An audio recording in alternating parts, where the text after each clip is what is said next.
I put up some notes and the homework problems on my webpage, which is there. And there's a link. It'll say outfn at KAIX.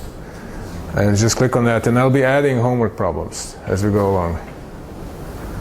Okay. Yeah, I'll also put it on the KAIX website. Yeah, okay. Okay, so today we'll talk about outer space. So in geometric group theory, you know, we study groups by looking at their actions on spaces. And the most important kind of action is a proper action. Okay, so proper means that that for any compact subset, there are only finitely many elements of the group that take this compact subset so that it intersects itself. Right? So K is a compact set. You know, there is a so the action, so G is acting on some X. This is proper. All my spaces are going to be locally compact. So this is proper if for every K in X compact, the set of G and G, so that GK intersect K is non-empty, is finite. Okay, so in particular, if you look at, say, a point stabilizer, that has to be finite. Otherwise, this would be violated for K equals a point. Okay, and in the other two categories that we discussed, the mapping class groups and GLNZ or arithmetic groups, there is a well-known construction of the space that satisfies this. So I'm just going to write it down as a motivation. I expect most of you haven't seen this definition before, but just as a motivation, so outer space is going to be analogous. This is going to be analogous to Teichmüller space. So how many of you have heard of Teichmüller space? Raise your hand. Yeah, okay. Okay. So anyway, this is a much studied space, and it's a space where a mapping class group acts properly. And then there are also symmetric spaces. This is for the symmetric spaces. This is for arithmetic groups like GL and Z. And the definition is kind of universal. So the Teichmüller space, roughly speaking, is the space. So you have some surface, sigma. Sigma is my surface that if you're studying the mapping class group of this surface. Then the Teichmüller space is, I mean, modulo, giving the precise definitions, but this is really the space of hyperbolic metrics. Metrics on the surface. You start with a surface that has a hyperbolic metric, and then you see in how many ways you can deform it. And then you look at the space of all these deformations. And that's Teichmüller space. In the same way, the symmetric space, well, let's say for GL and Z, it's easier to say this, or even if you want GL2Z, this is the space of tori with the Euclidean metric. Space of Euclidean metrics on the n torus. Like say for the 2 torus, you can take a, what's that called, parallelogram, and then you can identify opposite sides, and that's going to give you a torus with a particular Euclidean metric on it. And you can imagine deforming this shape and getting many Euclidean metrics on the 2 torus. And that's the symmetric space for GL2Z. In fact, that's the hyperbolic plane. That's another way to describe the hyperbolic plane. I have to say a few other words here. I have to tell you when two things are equivalent, and in fact, I'm also insisting on the area being 1. But we won't go. This is just for motivation. And outer space is going to be a space of graphs. Okay, space of graphs. And that I will make precise. But the basic idea is you take a graph of the right rank. So we're studying out Fn for a particular n. So you take a graph like the rows. So n loops wedged at a point, and then you start moving these edges around in some continuous way to get other graphs. And that's outer space. Okay. So now we want to make that precise. But what all these spaces have in common is that they're all contractible. That's very important. So they're all contractible. And they all have a proper action. All have a proper action of the corresponding group. In this case, it's RLFN. Here it's the mapping class group, and here it's GLNZ. Okay, so to make this precise, I need two definitions.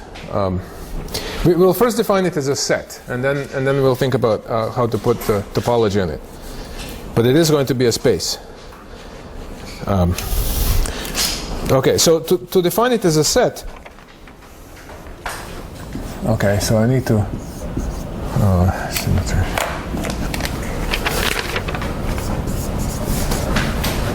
Definition of outer space. This is denoted by CVN as a set. So this C and V, that stands for Color and Voigtman. So this is their paper from 1986. Okay, so we need two definitions to make this. So the one is that so there's a notion of a metric on a graph. So just like here, see, it's a space of metrics of a certain sort on your object. So we want to define a metric. So gamma here is going to be a graph, finite graph. And it will have no vertices of valence less than 3. Okay?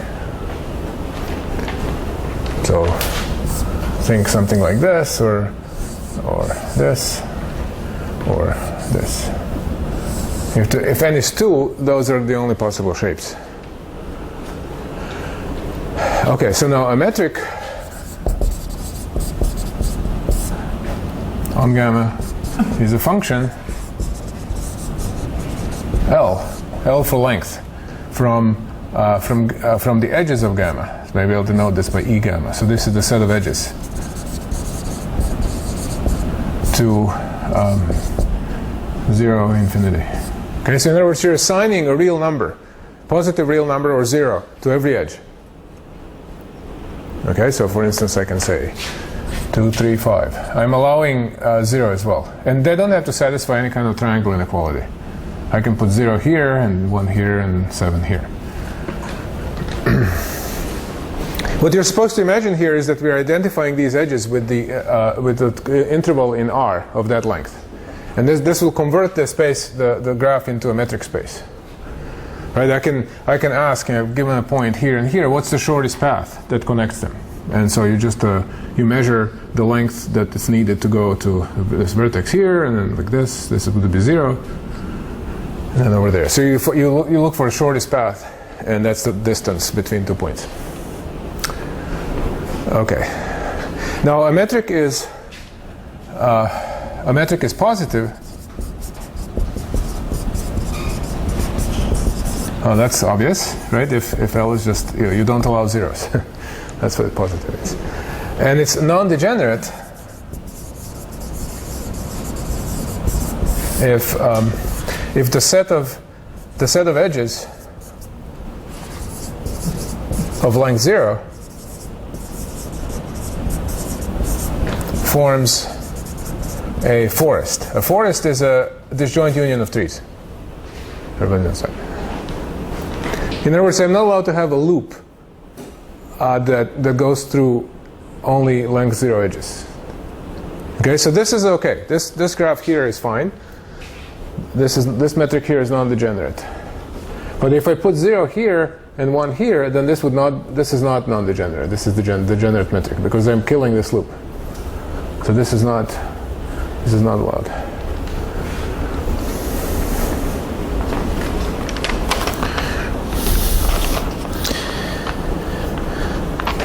Okay, so that's the notion of a metric.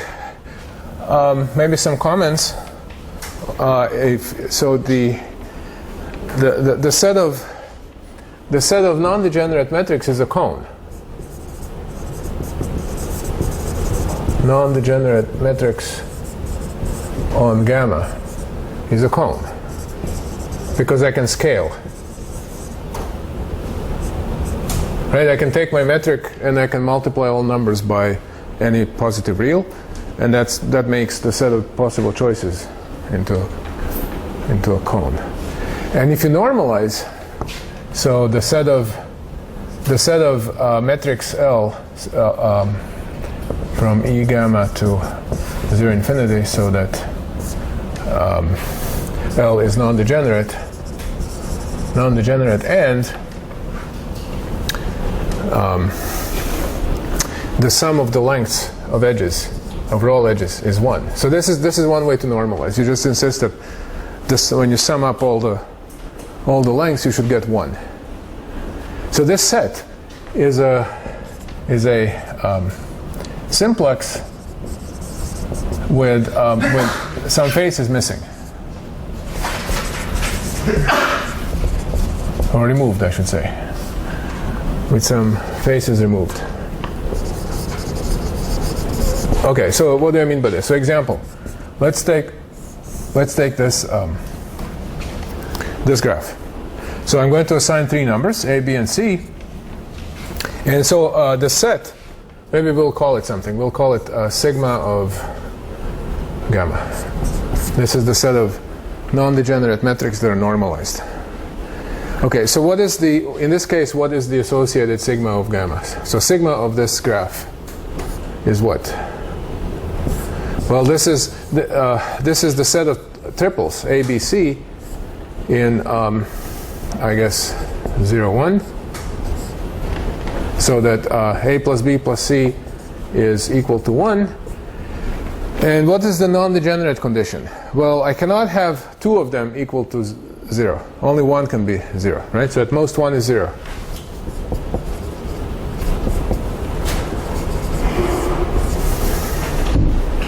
And so what is the picture? Well, you get, if I didn't have this non-degeneracy condition, oh, thanks. If I didn't have the non-degeneracy condition, then it would be exactly a 2 simplex, right? But the non-degeneracy condition says that I have to remove the vertices. So it's a triangle without the vertices, right? Is everybody happy with this? Okay, so it's and in general, it's some kind of a simplex with some faces removed, no matter what the graph is.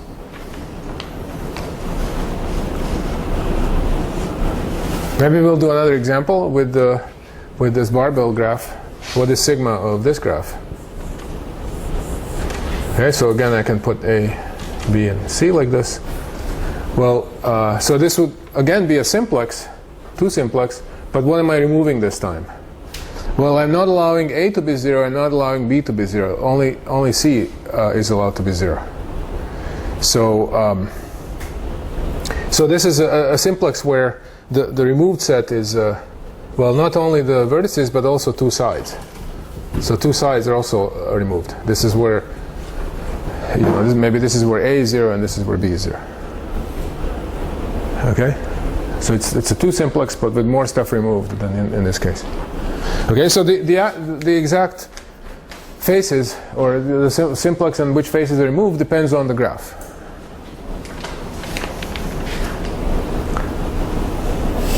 Right?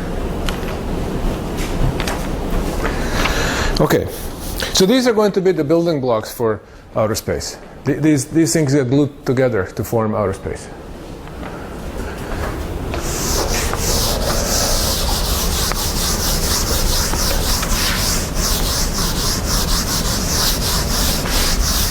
Okay, the other notion we need to know is that of a marking. The idea is that somehow when you deform, you know, you could start with, say, something like a rose like this, and then you could take this this loop here, and you could start moving it around another loop, right? So you imagine that those 2 loops at the bottom stay put, but the move on the loop on top gets moved around, and eventually it winds up in the same place. So you get a graph that's sort of homeomorphic to the graph you started with, maybe even isometric, maybe the lengths are the same. But this graph is still viewed as being different from this graph because you change the marking. the identification with the fundamental group is now different. This would be analogous to like if you start with a square like this, and you make a torus by gluing opposite sides, and then you start tilting the, you start doing this, you're changing the shape. Well, by the time you get to this position, this torus here is going to be isometric to the original torus. This is really this is like taking the usual lattice in the plane and then picking a different fundamental domain. I still have the integer lattice, but I'm choosing a different basis here. So here the basis is different from the one I had in the beginning. So even though these two tori are isometric, they're still viewed as being different because they have different markings. Okay, so that's what we need to make precise for this. And so this is going to be a different point in outer space than this one, even though the two graphs are isometric. Okay, so marking. Okay, so we're going to fix the rows once and for all. The rows is viewed as being fundamental group of the rows is being viewed as being identified with the free group. Okay, so R is going to be a rows, and so this is the wedge of n circles, and gamma is our graph. So graph is above. Okay, so marking is a homotopy equivalence.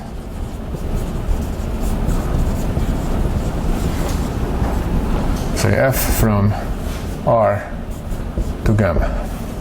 So this is just to remember how to identify the fundamental group of gamma with the free group. We use this homotopy equivalence to identify it with the fundamental group of R, and then the fundamental group of R is the free group, because that's been identified with the free group once and for all. Okay, so this is the idea here. So usually, maybe I'll call it H. There are too many F's around. So H is going to be marking. Usually, so these are now some comments, just like over there. So usually, one defines a marking by defining its inverse, H inverse. And by this I mean the homotopy inverse. H doesn't have to be a homeomorphism. That may not be invertible as a function, but the homotopy inverse. Okay, so an example is if I say, let's say this is my graph, and I do this. This is going to be a silly example, but anyway. So what does this picture represent? Well, it represents a map. This is not a morphism. Okay, so this, yesterday we talked about morphisms. Today, no morphisms. These are going to be maps that where you allow collapsing. Okay, so there's a map here that goes to the rows. So A and B are the names of the basis elements in the free group. And this picture defines a map. So there's a maximal tree that's not labeled, and that just goes to the base point, and then all the other edges are labeled and then go to where they should. Okay, so this is H inverse. But for some traditional reasons, we talk about the marking is going from R to gamma. It would be actually simpler somehow to go the other way. But that's a tradition from the other categories that we're inheriting here.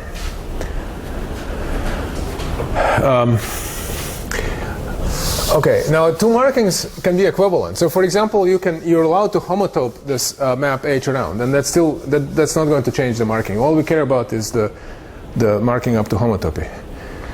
So the definition is that two markings are equivalent. Say H1, H2 from R to gamma are equivalent if they're homotopic.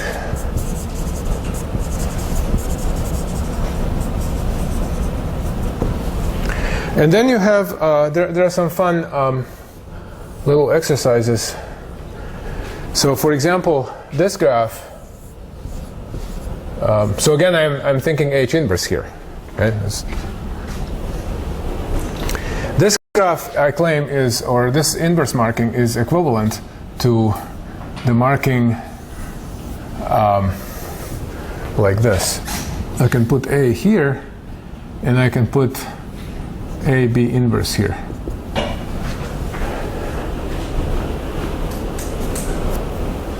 Okay, the reason is that I can. Let's say the base point is at the bottom. So this loop here on the left is A, and so it is over here. And the loop that goes around the whole circle is AB inverse, and so it is over here. But the only thing that changed here is which edge we chose as the maximal tree. Okay, so these two are equivalent, and in fact, you can, if you think about it a little bit, you can you can imagine the homotopy between them, where you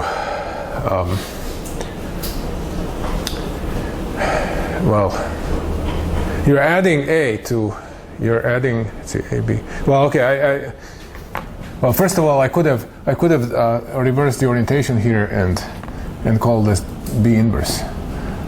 And then somehow what happened was that this point got moved, this point goes to the base point, and it got moved around the loop A.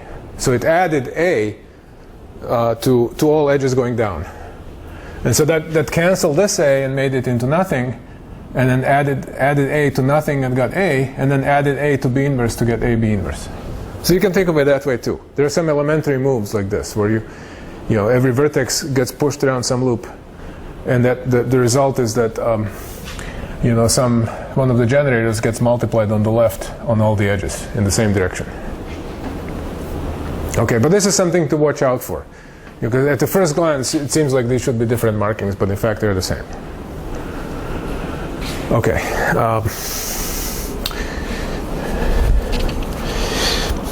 So the marking is really, morally, it's the same thing as an identification. I mean, marking is really a choice of identification.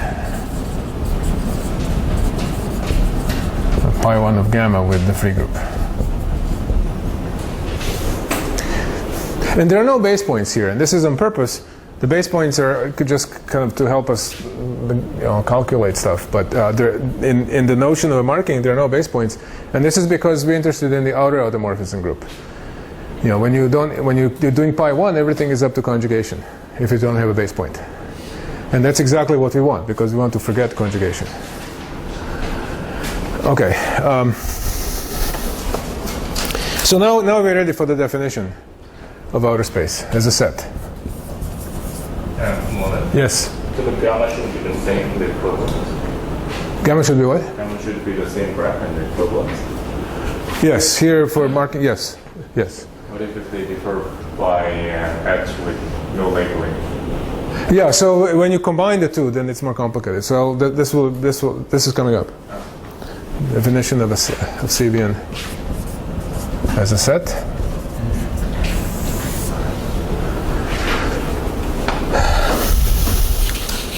Okay, so CBN is the set of triples. So we have gamma, L, and H. Okay, so gamma here is a finite graph, no valence less than 3 vertices. Okay, L is a positive metric. So not just non-degenerate, but positive metric. Total volume 1. So the sum of the lengths of edges is called the volume. Okay, so it's normalized, so it's volume 1. And so so these things are, maybe I should have said it over here, but positive metrics correspond to the open simplex.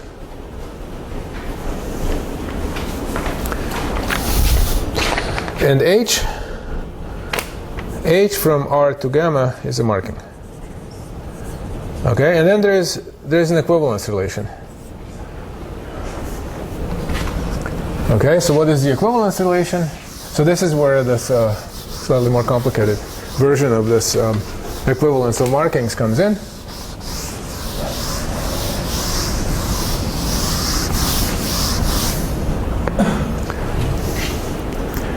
Okay, so we say that gamma LH is equivalent to gamma prime L prime H prime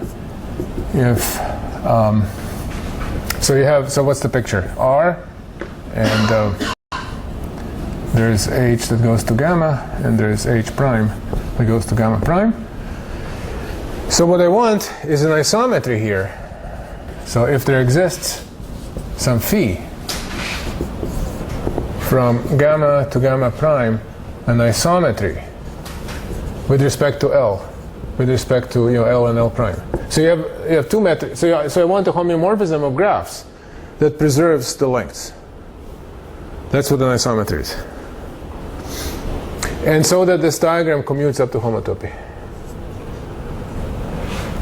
So that H phi is homotopic to H prime.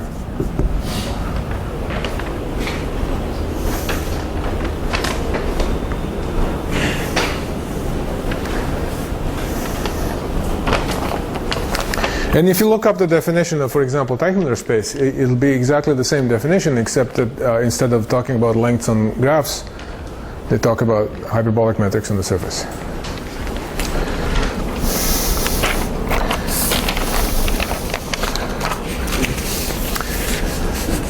Okay.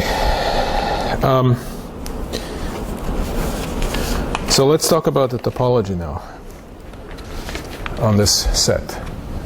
And then I'll draw the picture in rank 2. That's really, rank 2 is really the only one where you can draw the picture. The other, then you go to rank 3, the dimension is too high to draw anything.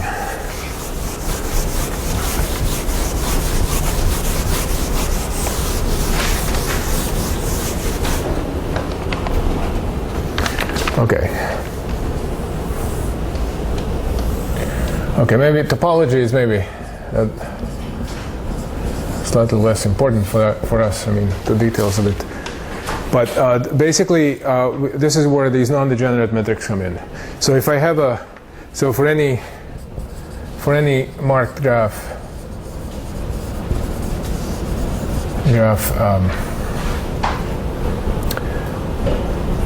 say, I don't know, gamma H. So H is a marking and gamma is graph. We have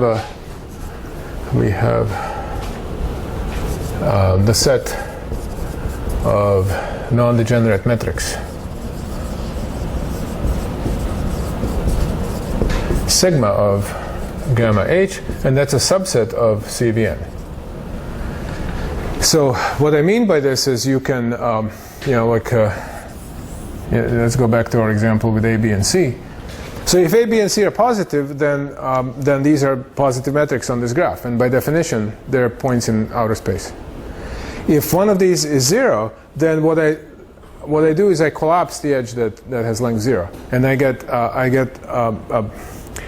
a metric on a different graph. So for every face, right? So the set of non-degenerate metrics here is this object here. So in the interior, I have a positive. So these are positive metrics on gamma. What do I have here on this face right there? Well, these are positive metrics on the rows where one of the edges is collapsed. Similarly here, this is also a set of positive edges on the different rows, the one where a different edge is collapsed. Does that make sense? So in other words, I can view this set as being a subset of CVN, even though this doesn't consist of positive metrics. These are positive metrics on some collapsed graph, on the graph that's obtained by collapsing from the original graph. Right? This was a space of positive metrics on various graphs. This is not. There are metrics here that are not positive, but they're positive on some collapse of gamma, and so they're naturally points in CVN. So essentially, I defined outer space as a union of open simplices. But this is not an open simplex, but it's still naturally a subset of CVN. Well, it'll become clearer when I draw the picture in rank 2.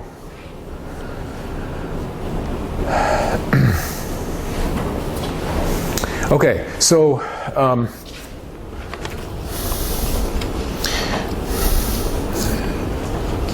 So now we put the weak topology on CV. So these simplices have a standard topology. So these each sigma of gamma h has its standard topology as a subset of the closed simplex. And then the definition for the topology of outer space, topology on CVN is the weak topology with respect to the collection, of the gamma h, so that gamma is a graph and h is a marking. So there are infinitely many of these simplices with missing faces that are subsets of the CVN, and we take the weak topology. And what that means is that a set is closed, so a set, say Z in CVN is closed if and only if Z intersect sigma gamma h is closed in sigma gamma h for every gamma h. Closed in with respect to the standard topology.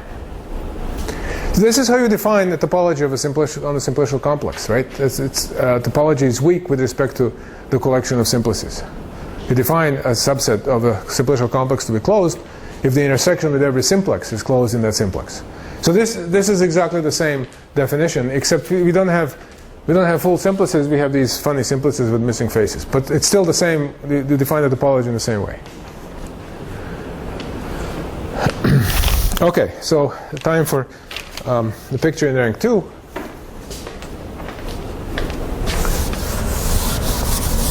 Which will hopefully make it clearer.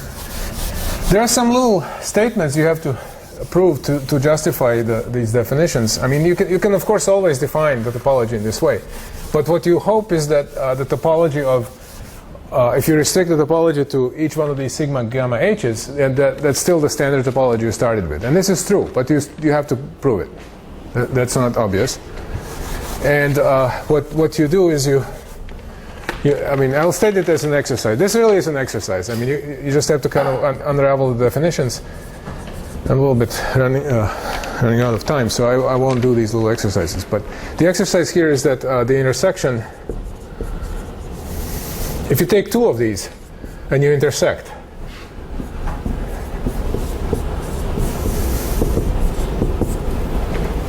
if non-empty, is a union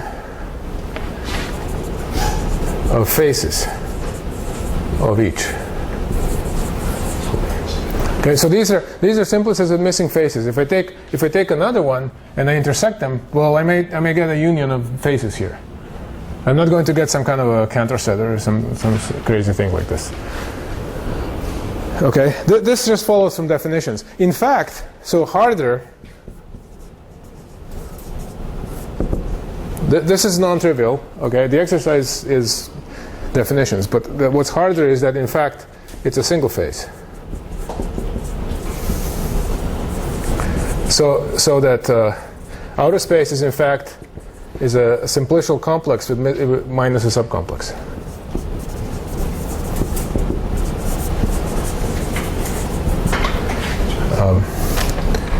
With a subcomplex removed.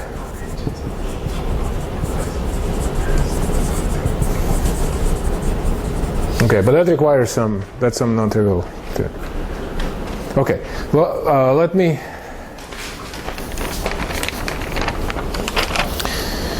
now draw the picture in rank 2. Okay, rank 2 picture.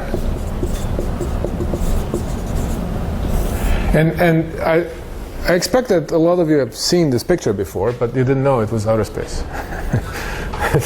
Okay, so I'm going to draw a little circle here just to help myself orient, but the circle itself is not part of outer space. Okay, and then there will be. So this is going to be filled up with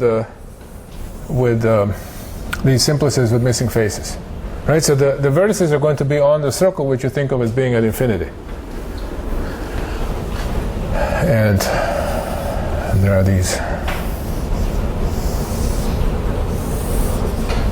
these triangles, and they fill up the space in this way. They form a tiling of the open disk. Okay, maybe that's enough, huh? Okay, that's not the full picture yet, but let me postpone the adding the last bit. So what are these things? So for example, in the one in the middle, this could be a theta graph like this, and maybe I'm going to give it a marking like this, A and B like this. Okay, so it's a marked graph. As you vary the metric, you describe this whole simplex in the middle.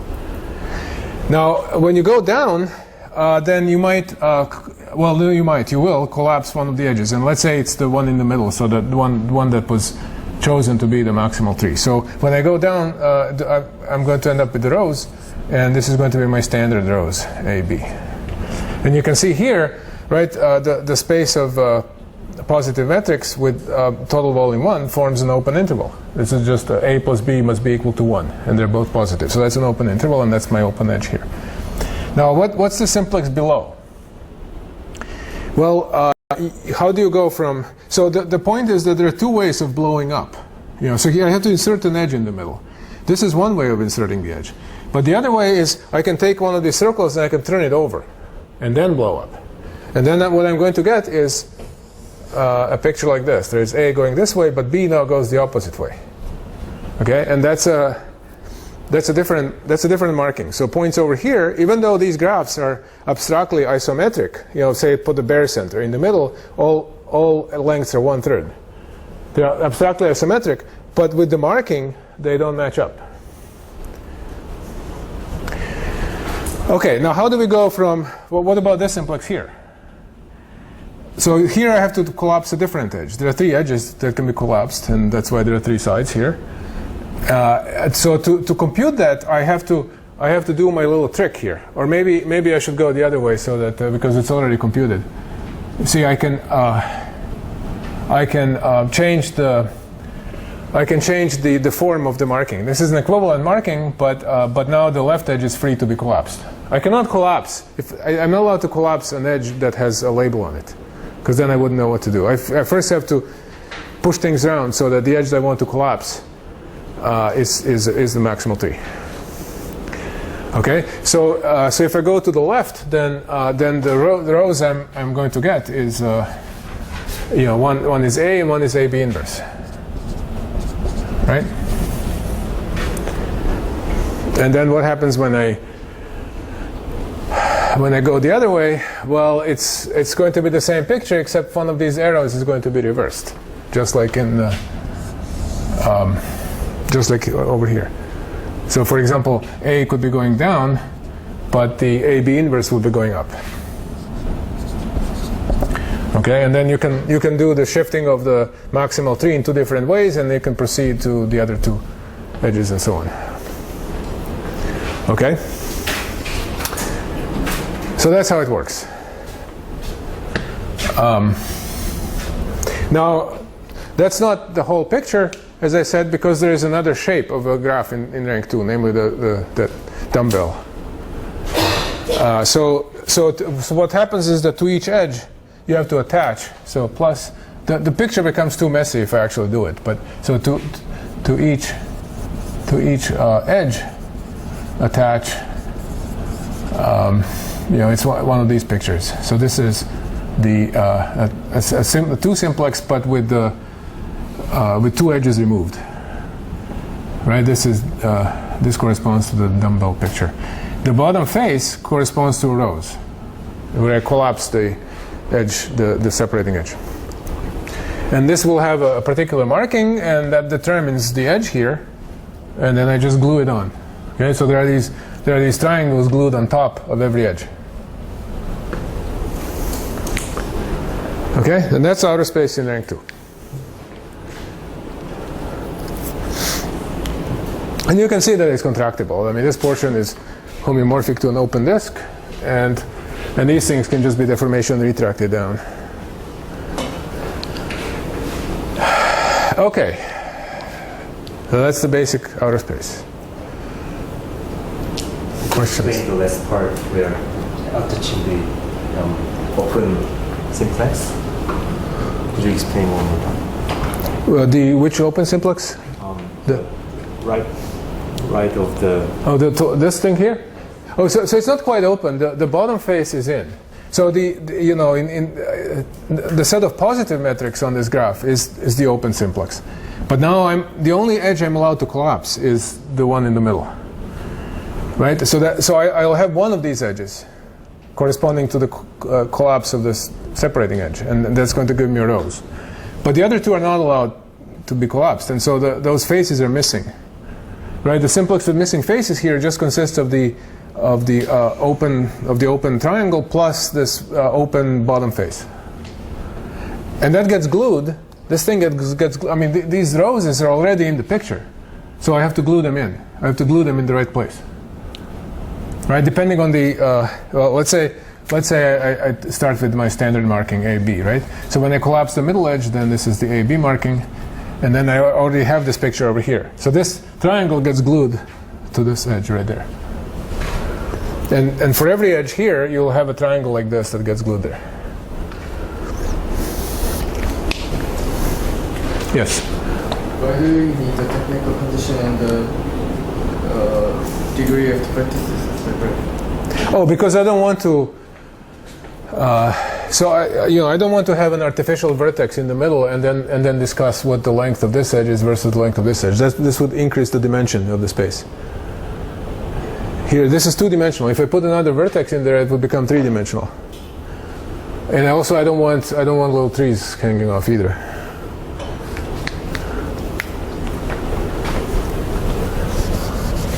Right?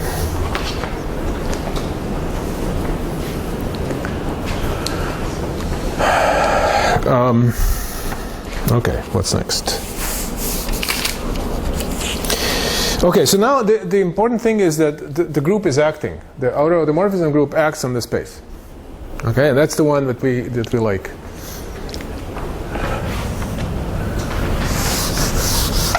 Okay, so how does that work? Well, first of all, the group out Fn is really, I mean, to a topologist, it's really the group of homotopy equivalences of the rows.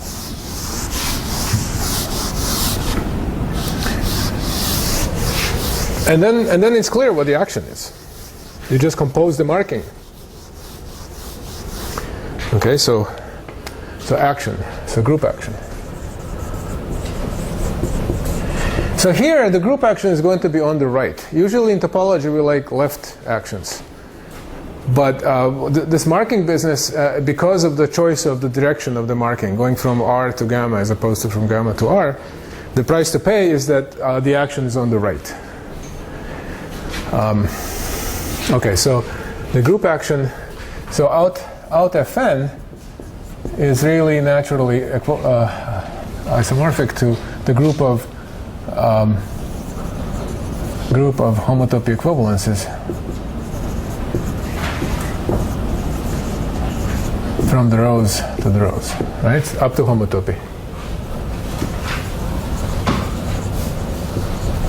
So in other words, if I look at the set, here's the set, H from the rows to the rows, so that H is a homotopy equivalence. And I mod out by homotopy. Right, so this is basically the set of markings of the rows. Right, the set of markings of the rows these are homotopy equivalences. A marking is a homotopy equivalence from the rows to rows, but two markings are equivalent if they're homotopic. So I'm modding out by this. Well, this is a group. If I have two homotopy equivalences, I can compose them, and I can take the inverse homotopy equivalence. And this group is isomorphic to out Fn. Why? Well, because given a homotopy equivalence, right? How do you go from here to here? Well, the class of H just goes to H star from pi1 of R to pi1 of R. And this is well defined up to inner automorphism because we don't have base points. And this is the isomorphism.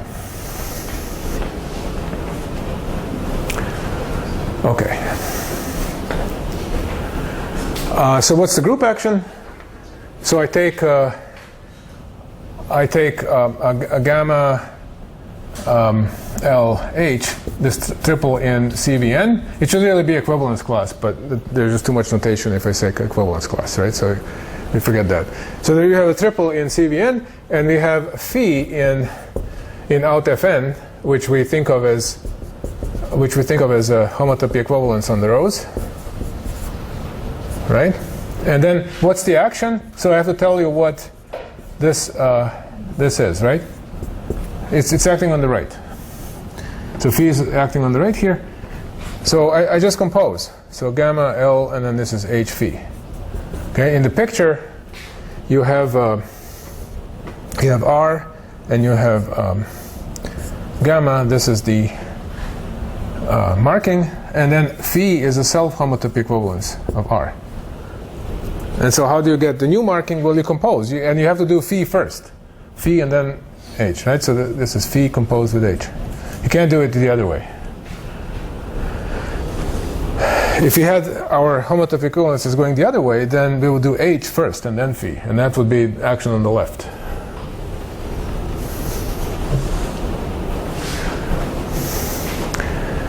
Okay.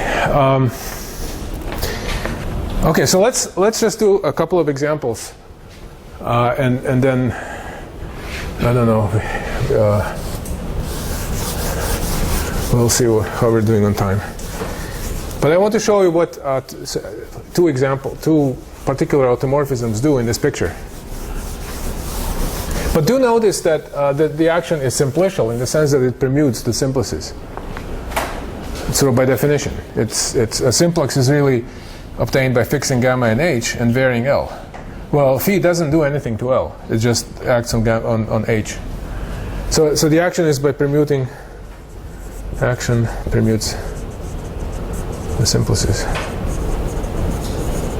It's a simplicial action, even though this is not exactly a simplicial complex because of these missing faces. But except for that, it's a simplicial action. You could add these missing faces and get a simplicial complex.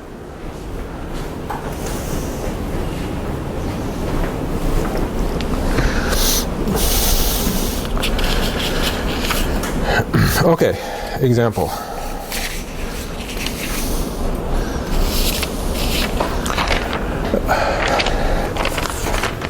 Example. A goes to B, B goes to A. Okay, so what does that do in this picture? Well, you can see, so I want to swap A and B. On the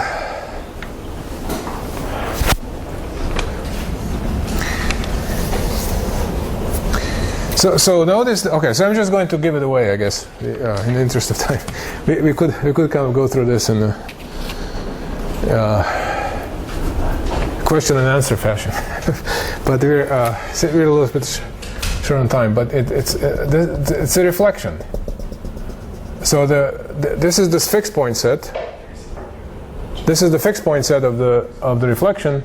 Every point on this red line is fixed by this A goes to B, B goes to A.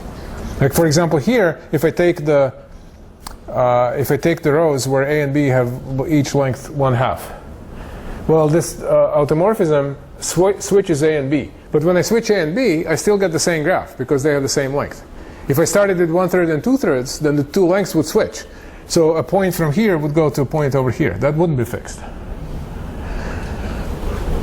And so you can think about this and see that like this graph here is also symmetric as long as the length of A is equal to the length of B.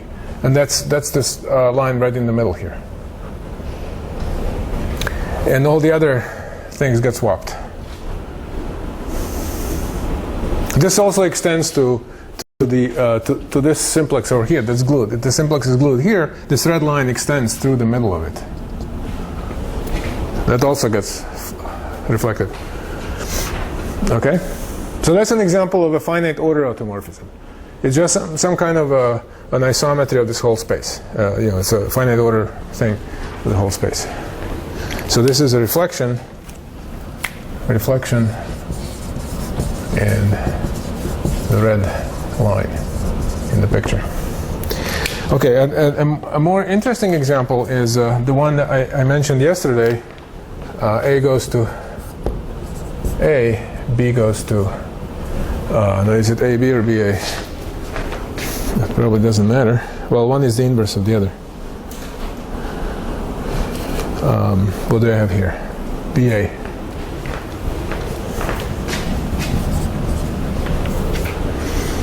Okay. A goes to A.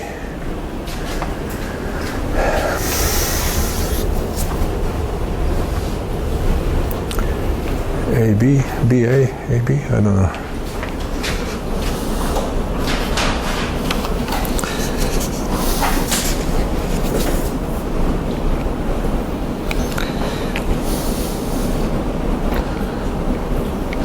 Okay, so the point is that this is this edge here. This edge here consists of roses. So this is the rose with identity marking.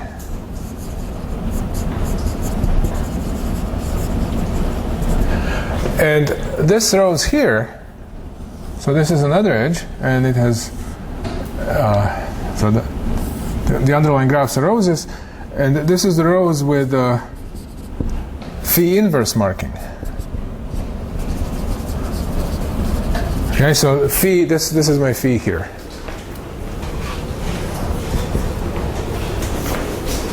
It's kind of yeah. What's tricky here is figuring out phi versus phi inverse and left versus right. But if I did it correctly, my notes, then this is the rows with phi inverse marking. In other words, what this automorphism does is it fixes this point, which is missing, right? This point is at infinity, it's missing, but it's fixed by this automorphism. And then these edges that come out of this missing point just get rotated, like so.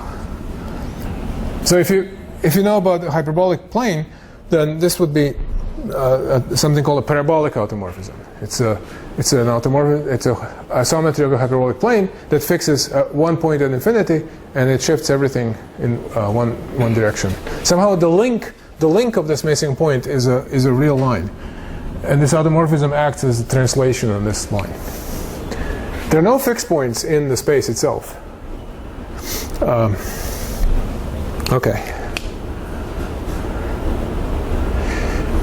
There are also hyperbolic automorphisms, ones that have an axis. But it's maybe a little harder to see, and we'll discuss that later when we talk about train tracks. But there are automorphisms that have there's some kind of a line that gets translated just like a loxodromic isometry in hyperbolic plane. But the one I call my favorite automorphism is an example of that. Like A goes to AB and B goes to BAB. That's going to have an axis in the translation. Okay, so maybe one more thing that we'll work out before the break is that the stabilizers. We'll show that the stabilizer of every point is finite. Okay. And then we'll take a break. Okay, let me just find this in my notes. Okay, so that's a little proposition we'll prove. And for a change, we won't call it an exercise. That's a lot of exercises. Okay, so a proposition, the stabilizer of some point, let's say gamma LH, is isomorphic to the isometry group of gamma L. So it's finite. Okay, so for example, if I take this point in the middle, the barycenter of the triangle, what is the order of the isometry group? So here I have the underlying graph is just going to be the theta graph, and all the lengths are going to be 1/3. That's what the barycenter is, right? What's the size of the symmetry group of this? What's the order?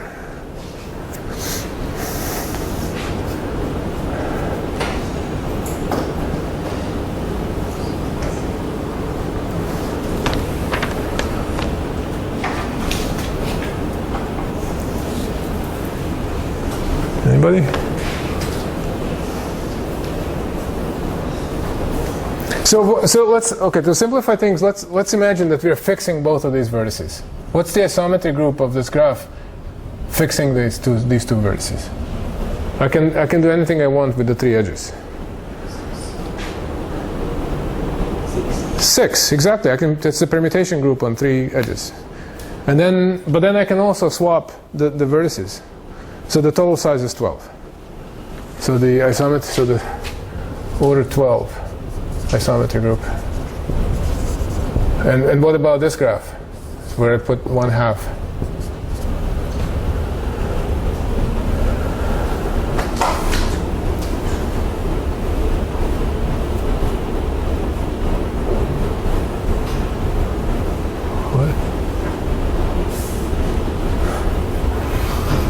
This is tricky.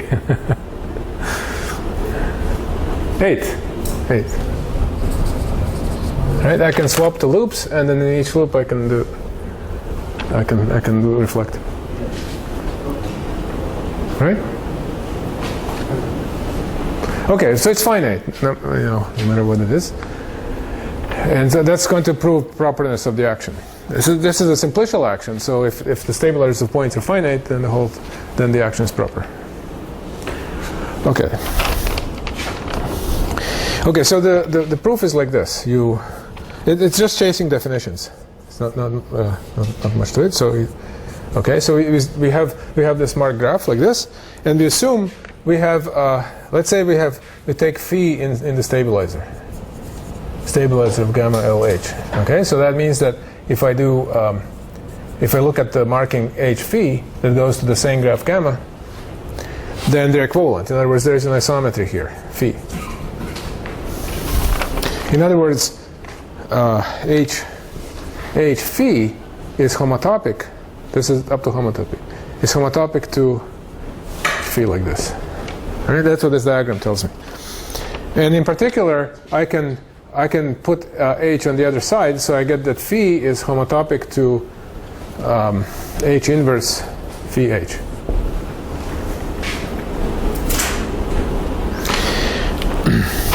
Okay, so we get. Actually, I just realized there is a little fact that we'll need. So we get if I take the isometry group of gamma L into the stabilizer that sends stabilizer gamma LH. So this sends phi to H inverse phi H.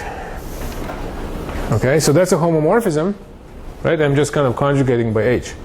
That's a homomorphism, and it's onto by this discussion. So this is onto by the discussion. Everything in the stabilizer has this form. By discussion, and why is it 1-to-1? Well, 1-to-1 is that's a little fact that maybe we'll try to prove at some point. So it's a 1-to-1 by fact. Every isometry phi from gamma to gamma homotopic to the identity is identity. So this is false for a circle. You can rotate the circle, but the rank here is at least the circle, n equals 1 is not allowed. You can, because you cannot draw a circle without putting there has to be a valence 2 vertex. So rank 1 is not allowed.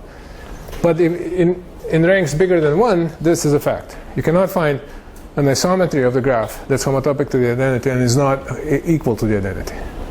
And that shows that this is 1-to-1, right? Because if I look at the kernel, if I land in the kernel, then that means that this phi must be homotopic to the identity. But it was an isometry, so it was equal to the identity. Okay, so I think that's good for 1 hour. We'll continue.